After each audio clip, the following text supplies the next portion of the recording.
Hello, everybody. Welcome to Quantum Witch Cafe, your safe place to talk about anything fringe, paranormal, UFO, UAP, if that's the one you like. Tonight, I have Erica Lukes. That's how you say it, correct? Yes, yep. Oh, I'm so sorry, guys. Excuse me. I'm still dying over here, so maybe I can get some new lungs. Yeah, so I'm having Erica on tonight, and we're going to discuss, her work and all that stuff, and her passions and where it all started. And I think this is a good, person to have on because she has put a lot of work in, whether you agree or disagree with me or her or anybody on Twitter right now. It's important for us to dialogue with one another instead of throwing punches and running away online. So I've never had anything uncomfortable happen with Erica. Everything I've seen from her is very, she's put her heart into it and passion, and that's definitely something that we all have to admire. And plus, you do a million different things. So if you're listening now, live or later, thank you so much. I appreciate you. Like, subscribe, share, all that good stuff. All Erica's information is in the description. So, Erica, give us a quick bio for people that might be coming over. Some of my stuff on my channel is more witchy or paranormal. Well, So, yeah, and you know give what? a bio. I just want to just say that I think I loved talking with you before we started the show, and I think it's really, I've listened to your interviews, and I think it's really cool that you just want to talk to people, and I think that's, it's you want to figure things out.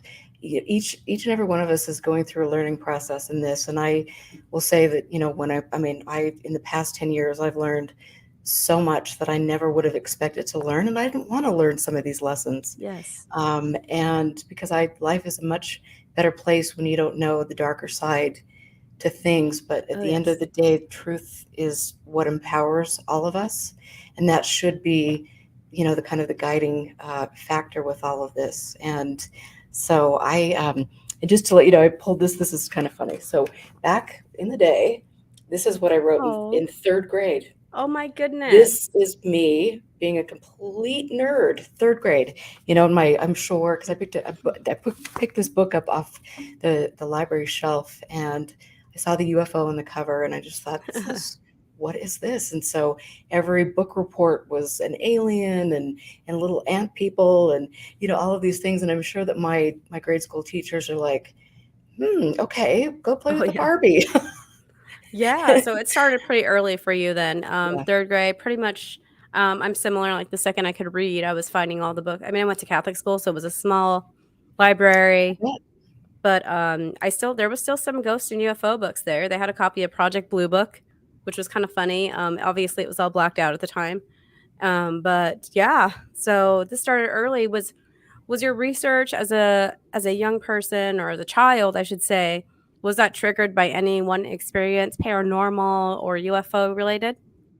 I've had a very interesting life, and back in the day, I started reading UFO books, Bigfoot books, all of these, the paranormal ghosts. I found it really fascinating, and I think that really that catches something deep inside of us, and I love imagining things. I love the adventure of the unknown, and I think that where we are now is in a black and white place, and I can't say that in 50 years we're not going to be discovering other life forms on our planet. I mean, there's so much we don't know. But with that, said, as during my formative years, I was watching X-Files, and then, E.T., and of course, Steven Spielberg always kind of grabs you and, it knows how to play on that emotion. I remember just crying through the whole movie. I still do, because I think it's a really tender movie. And so all of these things as I was growing up kind of shaped me, and it instilled a passion in me for looking into things like this. And my background is in vocal performance, and so I started studying classical voice at the University of Utah when I was 16, and I studied classical voice for 25 years, and then I did band things. So I was it was fun, and it burned me out because I was, gigging until 3 a.m. and it's just, oh my Lord, it was fun. I sang at the 2002 Olympics, Oh, And that wow. was really, I've had some amazing life experiences. And when I was in my, well, I guess late 20s, early 30s, I was married to my daughter's father, and we bought this little bungalow in Sugar House. There's a little district here, and all the homes are 100 years old. Oh, And each beautiful. one of them are just, I mean, it's so unique with the architecture. And the home that we bought was built in 1907, and next to it was an old polygamous compound. Oh, wow. It was, you walked in the door and you just felt at home. It was such a peaceful, wonderful period, I think, in my life, and that was a beautiful home. And I started having, I think, at that point in time, what I felt was kind of a paranormal experience. Oh, wow. And there were times when I was in the bath, late at night. My husband was part owner of a club in town, and something would come off the shelf, or I would go into a different room and things would be misplaced. And one particular night, I was going to bed and I saw a man leaning against the counter. And I went to bed and my husband was in bed asleep. And so I woke him up and I said, "Okay, what's going on here? I've been experiencing this." And he said, "Okay, I wanted to make sure that you came to me with this to validate what I was experiencing as well." And he's not the type of person, he's very stoic. He's not the type of person that would even go there. He won't go there now. But there was a period of time, like I said, in my late 20s and early 30s, where there were some interesting things going on around me. And I had other people that would come into our home and experience those things as well. And whether that was kind of like the group think type of thing, or we were all mesmerized, it was a fun period of time. And so, yeah, that kind of fueled me there. And during that period of time, I was really into studying ghosts and all of these things. I think it's fascinating. And so I had to go over to England to certify a group of Pilates instructors, which was, really fun. I was certifying for the world's first Pilates certification Oh, program. And wow. I That's went very over cool. there. It was really fun. And so we went over there, I certified people. And then I decided, I've got bring in my girlfriends and we're going to stay in every haunted castle down the middle of Ireland. And I'd seen these Fun. on the TV shows, and it was Yeah. just like, oh my gosh, we're staying at Kennedy Castle. And then we got an invitation into Lep Castle, which Oh, is, wow. you know, I mean, Ireland's most haunted castle. I think they're all Yeah. the most haunted castles because there's Any castle is the most haunted. Yeah. exactly. But there's one night, and this is a really funny story in Kennedy Castle, and the rumor was that the story that they were putting out was there was a woman on the top floor that threw herself off the balcony. And so it's like, we checked in, and the people, "Oh, you really want to stay there?" Oh, wow. Of Yeah. course, of course I Wanna do. scare Yes, you. I'm going to stay there. This is going to be fun. Bring it on. And so my girlfriend and I were sharing a suite, and then I had two other friends of mine that were in another suite. And it's just that rickety. You walk down the floors and you can hear things creaking, and it's just like you're in Ireland, and it's just absolutely gorgeous. But I stayed up with the owner of the castle, and we had a really interesting conversation. He's like, we did a lot of this for publicity and to drive tourism to the hotel. And of course, that's not exactly what you want to hear. No, not especially if you're ghost Like, hunting or you want a seriously? haunted experience. Yeah, it was just like, okay, mood killer, but this was interesting. And I was staying in, I think I went to bed around 4 o'clock, and we were in the haunted room, and there was this little creepy statue in the corner. And my girlfriend, she was kind of freaked out, so she went and stayed with our other group of friends. And I get back there, and I'm just sitting in bed and looking at this little creepy statue, and I'm like, I'm just not down with this. And so I went down to try to get into my friend's room, and I'm like, on the door and trying to get in, and they wouldn't answer. And the next morning I went down to the breakfast table, and everybody's sitting there, and my girlfriends were just white. And I'm like, what's going Why? on?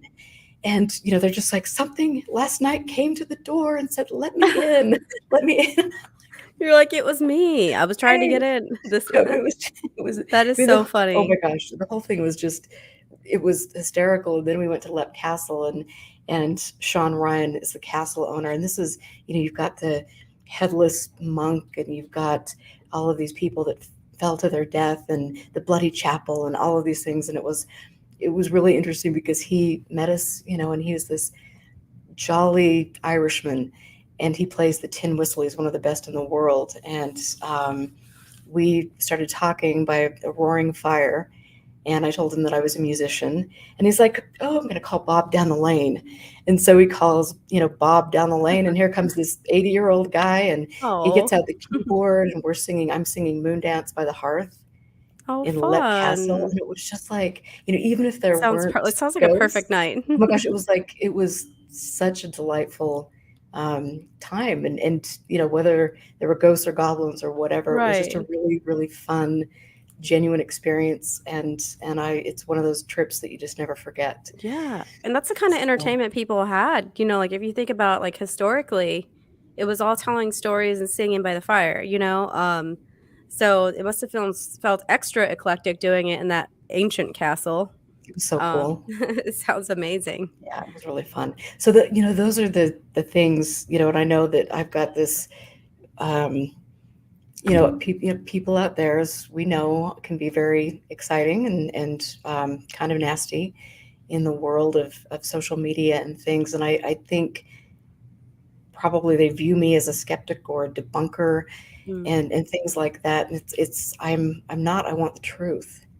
And so my life has been very open publicly. My radio show, like, I think you're doing the same thing.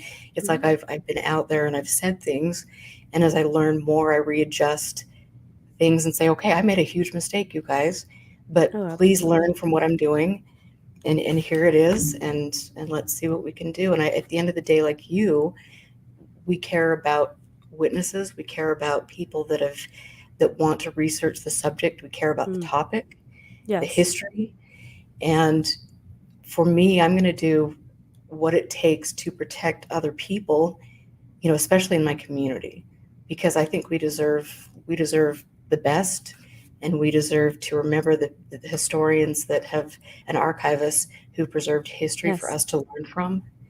And I absolutely. think that, those are just really important things for me. So So whose work are you a big, I don't wanna say fan of, but what UFO historians do you really admire their work? Like, is there any out there that you read more of their research or you follow more of what they do? and that's a great question. I think, again, that, like, for me, that's changed over time. So when Uh-huh. I first got into the subject, I was in going to conferences and was believing a little bit more of, I mean, stuff that really is not based in reality or healthy Right. for us to believe in. I would have held in high regard specific people. And then as I learned more, I found people that were off the radar a little bit more, like my friend and mentor, Barry Greenwood, who has done probably more than any living human being to preserve the history of the subject. And I mean, I am amazed at what he has done and what he's shared with me and helped me learn, which has been just a really incredible process. Jen Aldrich, who is also, he does Project 1947, and he is an archivist and a historian and very passionate about what he's done, and has traveled all over the world. He was recently at Rice University going through the archives of the Oh, unexplained, and, cool. I love and it. things like that. And so it's like, and then my dear friend who just passed away, Gordon Lohr, who Mm. was the secretary for NICAP back in the 1960s. These people, and Anne Druffel, of course, who I have had the pleasure to, I'm preserving her archive. Very You know, cool. oh my gosh, it's like the coolest thing. Yeah, that was one of my questions. I wanna ask about your archives next because, not a lot of people identify as an archivist, so but yeah, that's I never thought I so would either. yeah, so how did that happen? Was there one case, was there one case that 'cause, I started off, I had an experience. I saw a UFO when I was 5. So I've always been like, "They're out there," in a nutshell. but I've always been more witchy or more paranormal, more spiritual. So, to me, how did you it's like you just end up did you just end up working in UFO stuff or UFO topic? Or was there one case or one instance where you really narrowed it down to, I'm not like I love ghost hunting or I love ghosts in the spirit world or I love this part of spirituality or whatever I'm studying, but I'm gonna focus in on UFOs. There was a jumping off point, and sometimes maybe it's like, oh, maybe I should have just, stuck to the ghost hunting. But back in 2013, I had a sighting with a friend of mine, and to me at that time, it was very unusual. And I thought, it piqued my curiosity because I live in Salt Lake City, and Salt Lake City Utah is home to a lot of military activity. I live 80 miles away from Dugway Proving Ground, which is one of the world's largest biological and chemical weapons testing depots. And That's a little stressful, right? and I think most people that have lived here their whole life, they have no idea that goes Right, on, and right. they're still doing open air testing. That is And we scary. have, yeah, and some We are like the interesting. biggest test subjects, you know? I think a lot of people woke up to that during the pandemic. Whether you're anti or pro vax, there's no denying that we're the human trial right now. Do you know what I mean? Because there wasn't a human trial. So, um, The whole thing is a trip, and I think, for me living in Utah and having, like I said, I care about the community. I grew up with women, a mother and a grandmother that are community activists and have done right. a tremendous amount of work for our community. And so it's like, okay, we've got Dugway. I'm seeing things in our airspace. What is this? So I began to do a lot of research, and I learned about like different flight corridors for the Salt Lake International Airport, where we had restricted airspace because of the NSA, Dugway, Hill Air Force Base, all of these things. And then I found MUFON and became a field investigator and then eventually state director. Oh, wow. And that was an eye-opening experience, to say the least. I mean, it taught me a lot, and I have met some of the really wonderful people that are involved in the organization. But for me, when I saw an organization that had been together for 50 years and yet nobody was analyzing the data, Right, the right. data was being bought and sold to the highest bidder, namely Mm, Robert Bigelow. And this is personal that's information yeah. that people assume they're Oh my going goodness, yeah. putting these reports into a database. And in some cases, MUFON investigators were getting prescription drug information Oh, about wow. people and putting it in a database that is being sold to somebody, and we have no idea what their intention is. Oh my And goodness, so it yeah. was like, okay, what's going on? And I started asking questions, and I had a really incredible case that I investigated, and then I began to kind of receive blowback from a specific group of people, Mm, and they were very nasty. And it was like, okay, I'm done. I'm not going to be in an organization that won't support me as a woman and yeah. that won't be ethical, and that also in some cases leads people down a path that isn't, like I mentioned when I started talking, in a healthy direction. Right. And so and that was just kind of like, I went from this bright-eyed, Yeah. bushy-tailed little researcher, like, I love you all, we're all here, we're doing Yes, this we're doing the together. work, yeah. Yeah, we're spending our own money, we're coming to conferences, we're around like-minded people. And it was like, okay, I got that big lesson handed to me. Yeah, and it's a And little heartbreaking, right? When, you believe in something so much, and then you find out it's not exactly, doing what you thought it was doing. It kind of like it's just like a stab in the back, you know, because you put all this love and energy and passion into it, time, money, on this, more yeah, realistic scale, you know? right. And I think, I mean, I think most of us who get into this subject, we do that because we're passionate about it. Oh, And, absolutely. and so for me to know that I'm trying to promote and spend my time and resources, promote an organization and try to bring it forward and get more people involved, a younger generation, and then not to have for the executive and the people at MUFON headquarters, for Yeah. them not to have my back as a woman. That was really that opened my eyes to a lot of things. And I am the type of person, and I know this might be hard for some of you to believe that don't know me, but I give people the benefit of the doubt and the benefit of the doubt, and I support them and I support them and until the bitter end. And in a lot of cases, I want to believe it the best in Yes. humankind. And I have learned in the UFO world that you can believe the best of people. Unfortunately, not that much, not that much. I mean, we need to be guarded. We need to be careful. Yeah.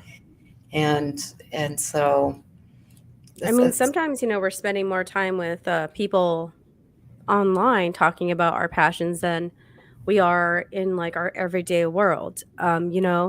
We all take our opening to talk about UFOs, right? When we're out and about. But I think that because I think that UFO Twitter is just full of so much passion. And we all know that fire can be used for a blessing or a curse, to destroy or to bring life. So I feel like people direct their inner fire and their passion at each other instead of channeling it into the the phenomena or researching it. And after reading Jacques Vallée's book, Messengers of Deception, a lot of my views have changed. I was very spiritual for me at one point, and then after reading American Cosmic and Jacques Vallée's books, I'm like, I really don't know what the hell I'm encountering. Even if it feels good, does that mean it's okay? Do you know what I mean? Like, we don't know. right. And at the end of the day, is their point of view any better or more valid than any of ours? And I think, again, that's been a big, I mean, I've always, Right. I mean, Jacques Vallée, praise the Holy Master. Right. I mean, we all, I mean, I've read his Right. books for years. I mean, I've got, just I go back to, Forbidden Science, 1, 2, 3, 4. Okay, what little Yes. tidbit is he going to throw me tonight? And where do I go there? But, I mean, and I respect what he's done, and he's challenged me to think in a lot of ways. But Yeah. my question is, why has he hung out with some of the people he's hung out with for Yeah. decade after decade? Because they're not really quality people. Yeah. Yeah. And so, and I And would ask this, I Mhm. would, I mean, it's like, I would say this to him, and I would love to have this conversation. And I say this because I've had experiences with some of these people who've walked into my business, who have tried to pull me into different things, and it's not healthy, it's not good. And I don't, why do that? What's the end game? And Yeah. why, like for me, being an archivist and an historian, it's like I need to be able to have access to information. I want to learn. I want to learn, Yes. from that person. And why in the world is he said that he is going to, his work after he dies will be held before the public can see for 10 years. It's like, what? Yeah. That So, I mean, That's it's interesting. interesting. And like I said, I would love to sit down and talk with him because he has been an influence on me without a doubt. Yes. Messengers of Deception, it's just, I mean, all of his work. He's a Mm, fascinating man. And absolutely. so, but, I don't know. Every day I learn something different and I have more questions. And I think the more grounded I become in my research and knowing things behind the scenes, the more I can say, "Hey, give me the lowdown," Right. because I Right. see a narrative here that is being pushed and promoted by people that I believe very truly from my own personal experiences. And I'm not talking about Jacques Vallée, but I'm talking about some of the other people in that orbit they're not. I feel they're not genuinely doing this for our benefit and for the greater Right. good of the subject. Yeah. And a lot of people think that, it's almost like there's this big world, or like it's like people are there's the camps, right? We see the different camps. And I am, I want to believe that there's something good that comes of all of this, even if they're trying to deceive us. And I'm 38, so I'm not naive, and I've been screwed over plenty of times, guys. So this isn't like somebody that's been sheltered. Like, I've met some horrible people and been through a lot of crap. So, and I'm talking in real life, not just online. So I'm not like, oh, the earth is roses and peaches Right. and but at the end of the day, whether the government has our intentions, has the best intentions or not, I do have to say that I've met so many people that have just become interested because of all the buzz.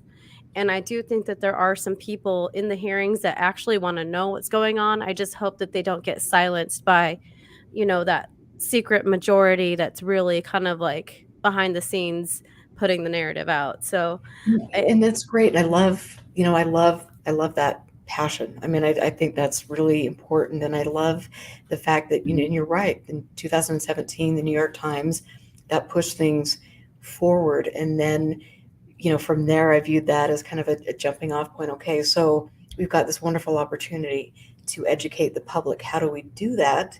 And how do we avoid some of the pitfalls that are, that we've seen with some of the right, some of right. this, but yeah, I definitely, and I appreciate the fact that you've been through things and you understand human nature, unfortunately, for all of Yeah, us. yeah.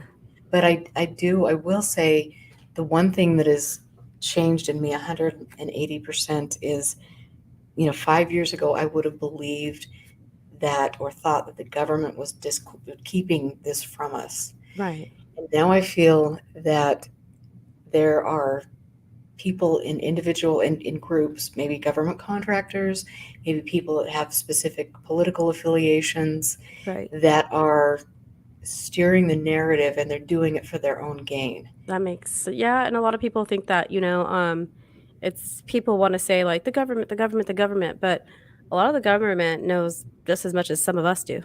Well, Do you and know I mean, watch how dysfunctional um, things are. right. It's not a smooth it's not a No. smooth thing. I mean, this hand is not necessarily Mhm. communicating with the other Oh, hand, yeah, and but we see that in the armed forces, as the biggest example, I have, my husband's army, and people will be calling him like, "Should I join the army?" or "I wanna join the Air Force," and they're saying all their things like, "No, don't do the Marines, do the Air Force," or "Do Army, don't do this."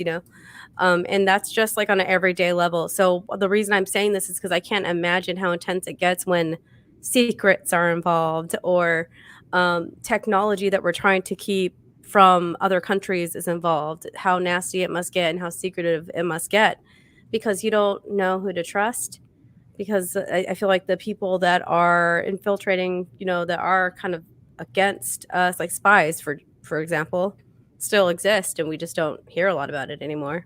absolutely, and I think now that you've got the internet and the capability for online trolls or people from other countries to go in and manipulate our belief systems and steer a narrative that is damaging to not only us individually but our country, I think that's very alarming, and I think that that happens much more in the UFO community than we're willing to give that credit. And we need to really understand when we go into a specific Facebook group and we've got a moderator over here that, I mean, okay, great, you've got a fake name, you've got, do your background and get into that person, click on them and make sure that what you're seeing is not just a feed of garbage, propaganda garbage, because I will tell you, there are a lot of Facebook groups, and I'm sure you know this, and social media groups, Twitter groups that are full of people or whatever they are that are not in, they're steering a narrative, they're collecting data, and it's not a good place, I think, for people to be. And I kind of encourage, as much as I love meeting people online, and I've met so many wonderful people like you, and I could, just I love this. Some of my dear friends, like, and you've mentioned this on a show. One of your best friends now. You've only met her in person once. Yep. Yeah. And, Yeah. one of my best friends I've never met, but we talk, 50 hours a day. It's just, Yeah. it's a cool They become thing. like But family, yeah, like, it's almost like a sister that I've only met one time, and she was supposed to come out for my birthday, that I got COVID, but, I just it's one of those it's those people that you meet that how do you not meet them in real life? You know what I mean? It's almost not fair, that they're so far away from you, but yeah, you still have to be careful, right? You still have to vet who you're talking to as much as you can. I'm not gonna give any I don't really have a lot of secrets anyway, so it's like but I'm not gonna sit there and give you, like, my address and all good. that stuff, Yeah, so well, I learned that one the hard way, but oh, jeez. yeah, well, anyway, that's, it's a different story. But it's, there are, like I said, I mean, I think both of us have just met amazing people Oh, online absolutely. and through this, but we've also met our fair share of trolls and people that are just nasty human Yeah. beings. But George is the so, secret agent. I knew it, George. ooh, I sweet. Curious George. I like it. he lives up to he's always got good questions too. So, Awesome. let's talk about your archives. I'm really curious about those. How did that start? Do you have digital and physical, or is it a mix? Like, how did this archive work start? Because you're a singer, a Pilates instructor, and you were a ghost hunter, and you're MUFON, and now you're a historian that collects archives too. You know So, what? and I I know mean, I'm sure it wasn't in that order, but some of it probably happened no, I think you were simultaneously. pretty good. I think that was really good. I mean, it was, yeah, I've had a really eclectic life, and I'm really grateful for every experience that I've had. But when I started getting into publicly, the subject, I would go online and like eBay, and I'd start collecting magazines and different things. And I think the most pivotal moment for me was when a researcher by the name of Keith Chester reached out to me. And Keith Chester did an amazing job researching Foo Fighters from World War II. And he just reached out to me out of the blue, and he said, "You know what? I've been following you, and I'm going to send you a huge box of my stuff." And I was just like, "Holy cow." I mean, it was really amazing to me that somebody, was paying attention to me and appreciated me and trusted me enough to do that. And then from there, I had people like, I mean, just so many people, Rich Vitello, who has been a researcher for a long time, Jen Aldrich, Fran Ridge, Barry Greenwood, Norm Gagnon. I mean, just all of these wonderful people that have said, okay, well, I'm going to send you things to contribute to this. And then Gordon Lohr, who I mentioned, was just a wonderful human being, and he trusted me with his life's work, which is really incredible. And Gordon introduced me to the family of Anne Druffel, and that was right after Anne had passed away. And because Gordon had worked with Anne Druffel, who was really an incredible human being and a very diligent researcher for decade after decade. He introduced me to Alice Druffel, Anne's daughter, and we had a great relationship. And I think she respected what I was trying to do. And so she said, "Come down to Pasadena, and I'm entrusting you. We, the Druffel family, are entrusting you with our mother's lifetime of her body of work." And it was like, I went down there, and it was like the coolest freaking thing, because I walked into her dining room, where she used to sit every day and have conversations with the movers and the shakers back in the 60s. I mean, James Awesome. McDonald. I mean, she was in NICAP. She was involved with the people at APRO and all of these, MUFON. It's freaking insane. And so, and then, we did a radio show out there, which was really cool. And then, we went through her mother's files and packed them up, and it was 70 plus banker boxes Oh, stuffed wow. full. I mean, we're talking this filled up most of a U-Haul. And this is original material. This is not, these aren't magazines. These aren't things that are out there for the public. These are personal correspondence between her and Dr. James McDonald, Major Kehoe, the people that were pivotal to the backbone of the subject. And to sit here and to have this glimpse into this person's life and to see how she studied. I mean, she was very into, studying remote viewing. She worked with people from UCLA. She worked with people from all over the world, and she did a lot of studies on abductions, which is absolutely fascinating. There's so many cool things, but it's like every day I'll go in there and I'll scoop up a handful of her documents, or any of the other people that have been so gracious to donate things, and just go through them and just go. I mean, to me, it's almost it's like I don't want to say it's like a religious experience, but anytime somebody, and I don't even want to get emotional here. I haven't slept for 24 hours, but when I have a paper in my hand, and this is something that I've maybe one or two or three people have seen, Right. and that is my duty and honor to make No, sure that that makes is sense. preserved and shared with people. It's like this is like the coolest thing. And we need people like you to take care of stuff like that. It's amazing. It's such a privilege. Yeah, that's awesome. That's why I love places like like Rice University and places like that are preserving history, because we like to have everything on our Kindle and on our phone or whatever, but that's not going to be there forever. Like if something happens to electricity and all you have is digital archives, then you're out of luck. They're going to be gone. So Right. uh, I think that it's important for people like you to have these with them. Thank you. And I will say, and that you bring up a really interesting point. I've had conversations with many archivists that have been doing things like this, and it's when you send a holding to a university, like say, some of the Rice University, stuff. It's like a person has to travel there and go through the archives, and then they have a limited time frame to Right. when they can be in there and when they're going to get kicked out because somebody else is coming in. And so you've got that travel Yeah. expense. Are they going to digitize things? What will happen? Is there a charge? I know it's not as wonderful as it is for different universities to have these holdings.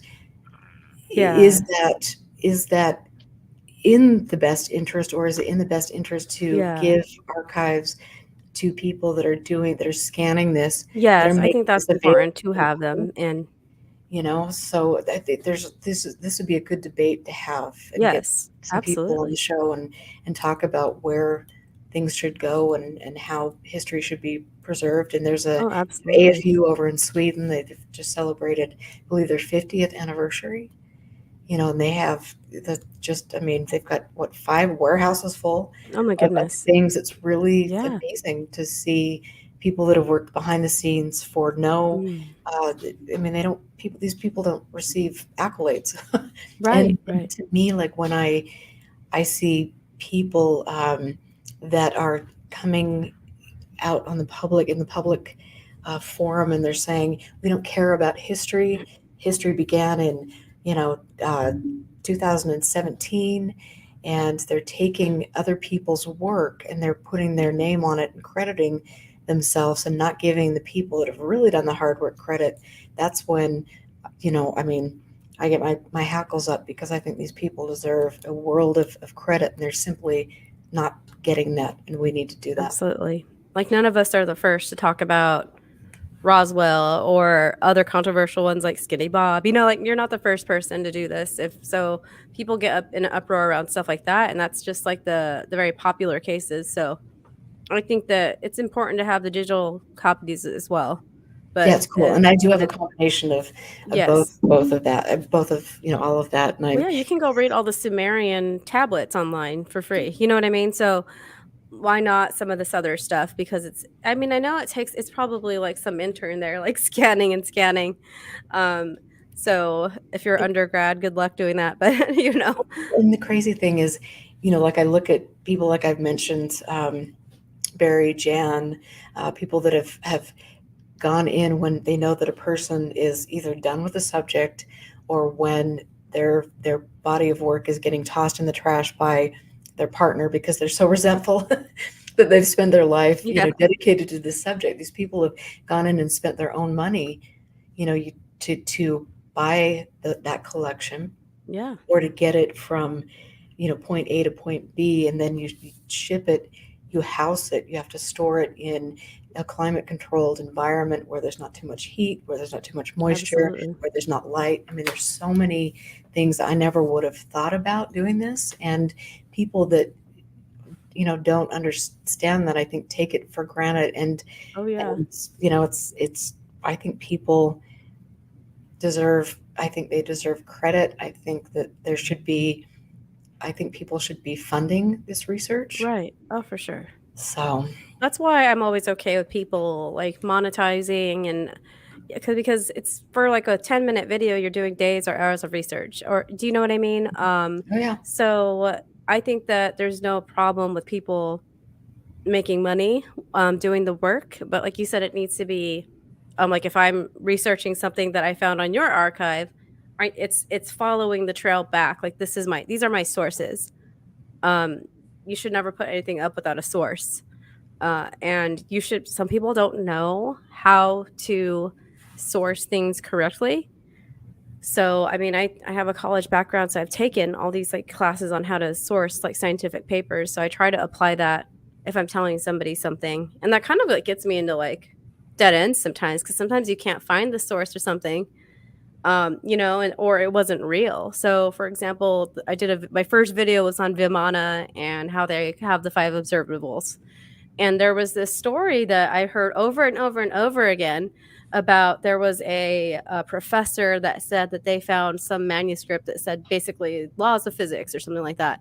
And people were just telling this like it was real. And when I researched it, it wasn't real.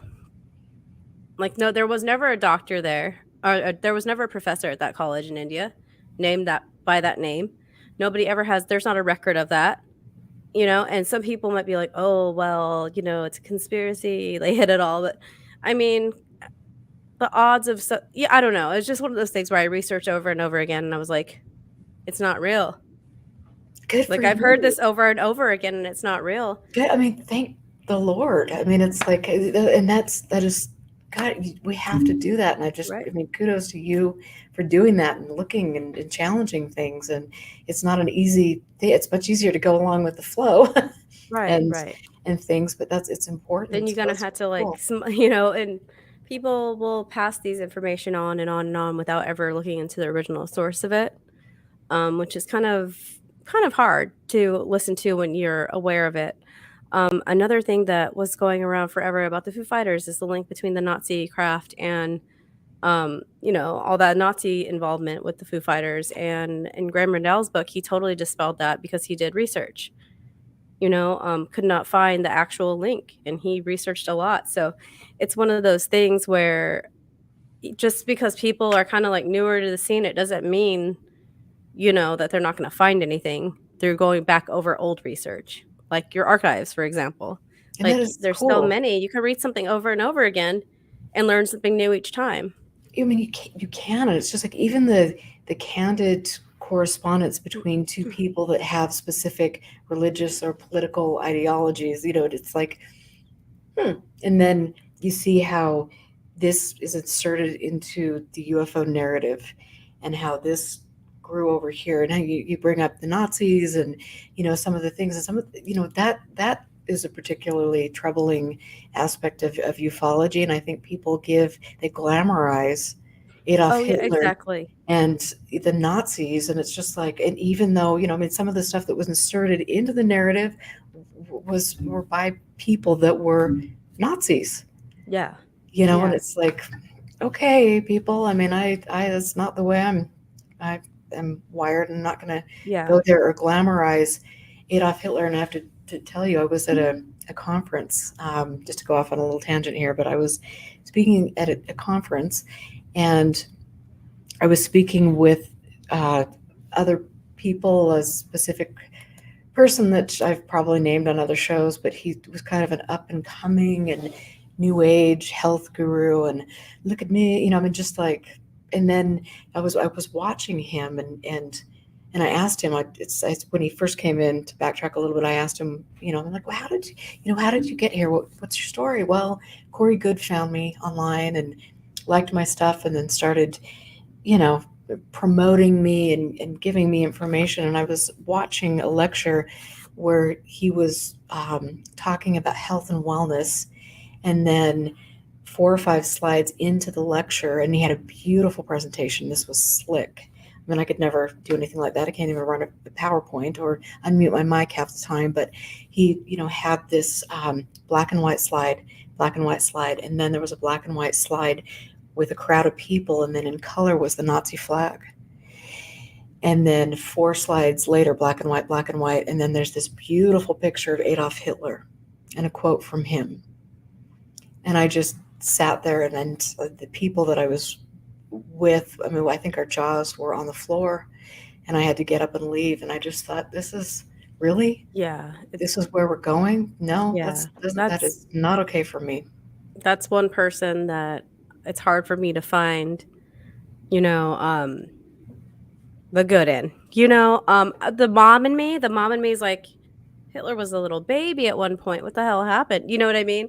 Um, yeah, so I get people trying to really get to know these historical figures, but there's no undoing what he's done and what he started, unfortunately. And I think to So glamorize, and I think in the yeah, UFO that's wrong. world, I think we've glamorized Adolf Hitler and the mystery and the occult, and he was doing Yeah, this and that, and it's probably all just garbage to make that more accessible and make it more mysterious, and then influence a group of people. And again, I'm going off on a tangent. I'm sorry. Thank you for humoring me, but that is it's to okay me to that. research these things, just don't live there. Do you know what I mean? It's also like the Aleister Crowley stuff. Like, there's some dark stuff that people are finding in that, like oh my gosh, the Parsons technique and all that stuff. Like, people go down that rabbit hole, and I love studying the occult, so I like learning about stuff, hermetics and anything basically. Religion I like learning about, or spirituality, but at the same time, I don't live there. I'm not living in Crowley's world, even though it is glamorized a lot. But there's a lot of people that associate with that associate with other things that are very unsavory. So it's it's just one of those things where you have to be careful. Again, like, you cannot go and follow one path blindly, or you're never going to see anything else but that. And unfortunately, it sounds like that person was all about some Hitler. And there's more than one of them. But, and interestingly enough, I'm just going to throw this in there, the NICAP list. NICAP was such an important organization in the UFO world. Back in the 70s, the NICAP list was sold to a Nazi in Canada. Oh, wow.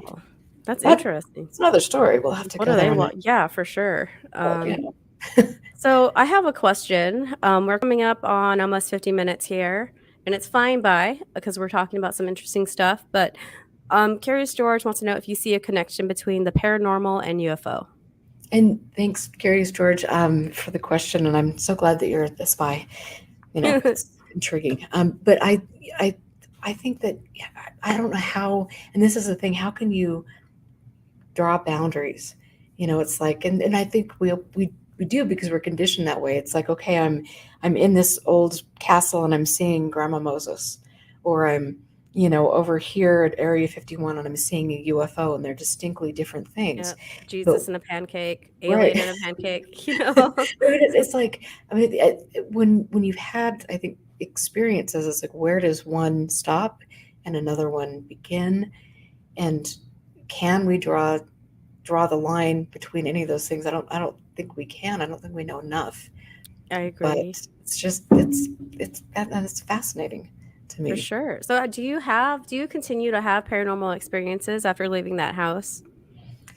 I've definitely had some interesting things happen, and I've had some things happen.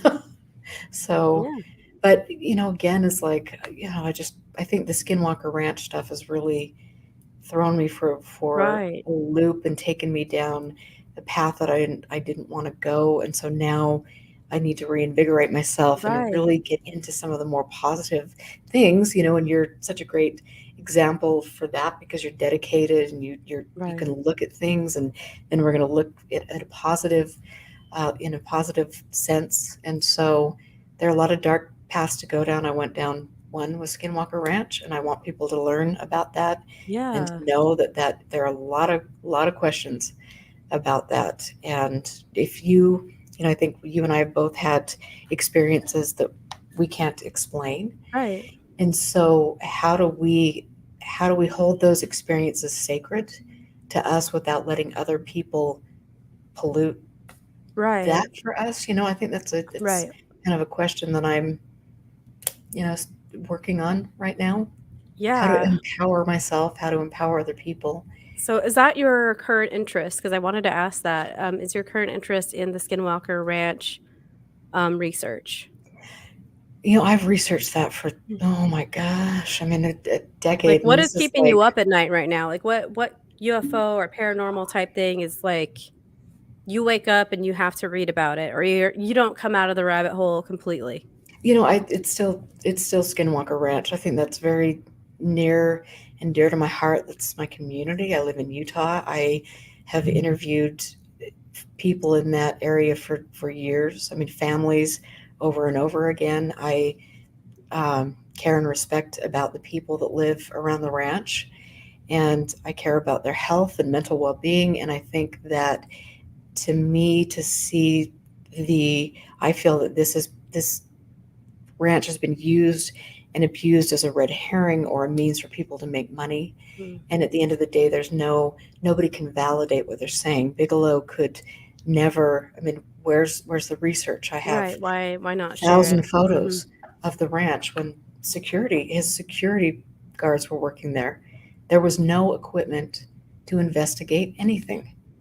So Yeah, I remember you saying that. That's yeah, so it's really it's fascinating, but that does keep me up at night some night some well, nights, and I yeah, am. especially if you're right, like the implications of there being certain types of like weapons testing possibly on the population there and that sort of thing.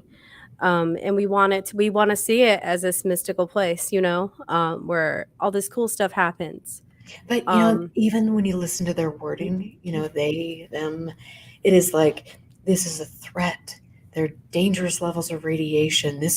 We should be right. scared, and Well, when I watched it, when I was listening to you talk, I can't remember who you were talking to, but it was one of those where it made me think about the traveling radiation. How would that make sense unless something was turning it off and on, basically? So I mean, or so I don't know. I don't. It's just I always try to I don't believe anything I see. So it's even if I see it, like I can't name it. Like yes, I've had crazy experiences, but I still don't know what it was. Do you know what I mean? yeah, At the end of the day, like, do we know what's yeah, happening 100%? and it's great. I love your attitude. I love the way I really am enjoying this conversation, and I'm really happy that we connected tonight. This is really fun. But yeah, it's, I mean, who knows at the end of the day? But I do know that, again, this is, there's a certain group of people who have, decade after decade, created a certain myth. They haven't Right, backed it up. There have been a lot of leaked documents that can't be verified. right. People have made money behind the scenes. People that have, that go into, and people that live in that area are, I feel, being manipulated in a way Yeah, to, it's like, okay, we're being conditioned. Go to the gate. Okay, go over here. You're going to see this. right. You're psychically gifted, and then everybody's taking pictures of, you know, chemtrails or whatever they are that are forming crosses and Right. different things, and thinking they've got these psychic gifts, and it's just like, so anyway, needless to say, I'm going to be there in 2 days. That's So, yeah, you you know, said that you were gonna be, oh, you said so like a property adjacent to it, or are you going onto the ranch? you know what? I'm sure I'm really not welcome on the ranch. I have a gut feeling, but I will be right around the ranch and doing some research, and then I'll be at the conference. Hopefully, if everything goes smoothly, which I am looking forward to, because I know that they're, Alien Girl. I mean, there are going to be lots Oh, of I wanna go so bad. people. It's Yeah, just not gonna happen. Yeah.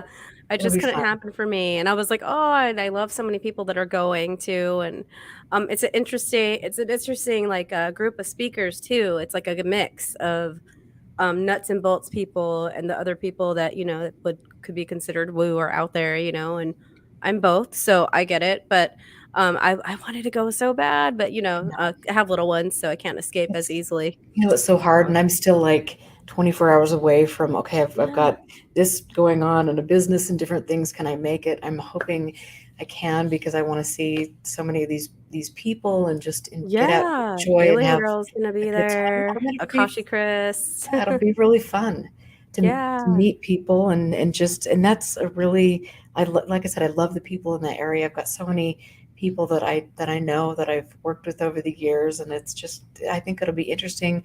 Avi Loeb is speaking at the conference. That will be, I think That's gonna it's, be cool. Yeah. yeah. So I mean, there's some speakers that I can't wait to hear. I will hopefully get some interviews with people while I'm there, and that could be fun. Yeah, for sure. You'll have to put the charm on and go network.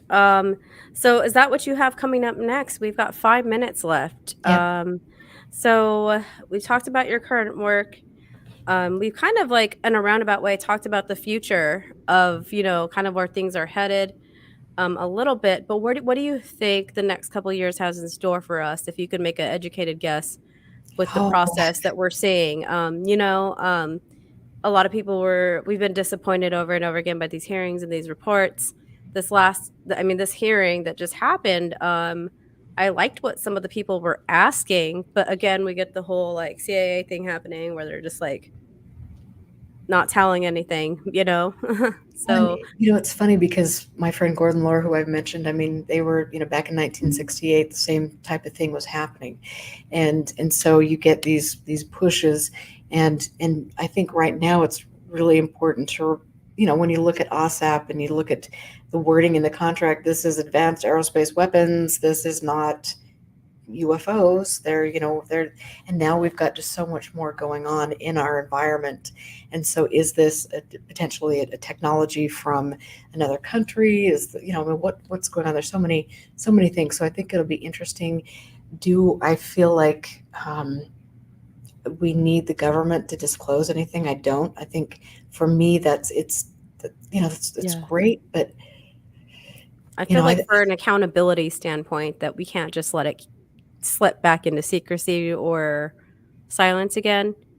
I'm just hoping, trying to be positive that some of these people getting involved, like the newer group of representatives coming in, actually push as long as they can to not let the flame die. Because I feel like this happened, after Blue Book, right? Not exactly. I feel like this is a little more substantial, but I feel like people cannot, we can't be like, we can't just let them tell us the bare minimum. You know what I mean? We have to keep pushing, and I don't believe a lot that they say. I don't think they're gonna tell us a lot, I don't know but if they know. I really, exactly. honestly, I don't think they know. And so, I mean, like we were talking about, it's like one hand doesn't know where this hand is. And, we've got so many other things that are going on in our world. It's like, Yeah. do we really know? Have we actually invested in studying Well, this? yeah. And I want to just, And you brought up the private sector thing too, like, they might have all the secrets or if there are any. right. And I want to just give a shout out to my friend Ted Rowe from NARCAP, and that's an organization I think that you should definitely look into. He's done great work with regard to military and commercial airline sightings over the decades. So cool. It's very, very good. Very good. You need to check that out. Yeah, for sure. I will write that down because I haven't really looked into it. It's cool. So Do you thank have you. This time has been so much fun. Yeah, well, thanks for coming on. One more question. Is that okay? Yeah. I've already got it up there. I kind of put you on the spot. No, Curious Joe says, I'm wondering why they actually have to appear. Do they need close range for their sensors, or are they showing themselves? That's a good question, it is a good question, and it's a billion-dollar question. I mean, and are they UFOs, or is this our own technology? Did something get Right. leaked, that we were testing? And, I mean, there's so many potentials for all of this. And I want to just say, if you want to look at really, really, really good research, in my opinion, go to Norway, projectheshtalen.org, where they've done 35, 40 years of scientific studies in the Heshtalen Valley, and just very genuine people that are not caught up in the glitz and glamour and the kind of UFO circus that we see in the United States. that is really important. Great research there, really wonderful Right. people. So that's a positive thing and a place that we should look. So Yes, and you've mentioned that website I know before too. How do you I, spell it? it's HESSDALEN.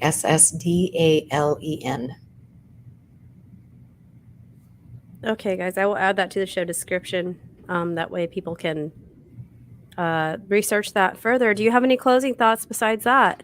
I want to say, again, thank you for having me on here and reaching out to me. I think it's invigorating for me to talk with somebody that is curious and that is grounded and mindful of things. And you like talking to people just like me. So I Oh, think of it's course. cool. And so I Mm. will support you any way I can. And I'm really happy that you've invited me on the show. So thank you. Thank you so much for coming, Erica. Erica's information is in the description. I'll add the website she's talking about from Norway, and hang out for a minute afterwards. I just want to say thank you to everybody in the live chat, anybody coming from Erica's crowd. I see a couple people saying that they follow you, so that's why they're here. Cool. Thank you for coming. I appreciate you and your support.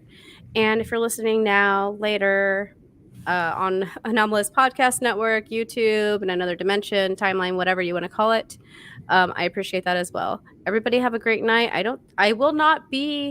I'll be hiding out for the first 2 weeks of June because my house is getting torn up. Oh, Lord. So you won't see me till mid-June, but I actually have somebody coming on that's going to be talking about some Nikola Tesla stuff. So I'm going to switch it over a little bit to some Tesla, conspiracy and all that good stuff. All right, everybody, have a great night. Thank you very much.